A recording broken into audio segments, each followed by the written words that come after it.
Hey guys, welcome back. It's Bridget, and today I'm showing you one of my favorite DIYs to date. It is an upscale inspired coffee table that uses minimal tools and a little bit of patience.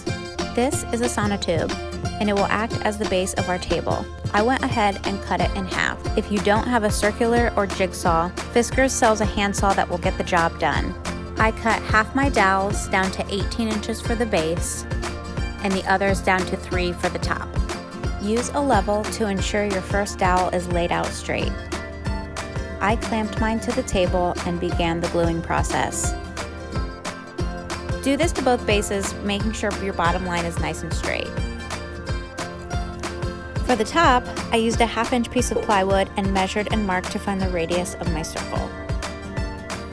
Attach a string to a pencil and draw the shape of your circle. I then reinforced the back of my top with a few pieces of 2x6s. I'm using a jigsaw with a wood blade to cut through the top of my plywood. You can find a jigsaw at any home improvement store. Simply line up the blade and guide it to get your desired shape. Once you cut your top, use your wood glue to attach the top to your 2 bases.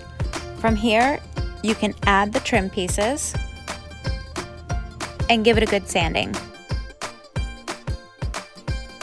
From here, you can paint, stain, or seal your look. I chose a clear matte finish.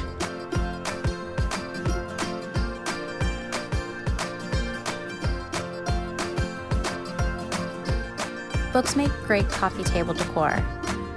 Find something that interests you or something with a really cool cover that matches the color palette of your room. You can even cover them with fabric if you want them to match even more. And start with the biggest one on the bottom and work your way up. A serving tray is a nice layering piece and adds a round element to the table. A plant adds a little color and a lot of life. As far as decor goes, I like to mix a little bit of old with a little bit of new for a well-rounded, more lived-in look.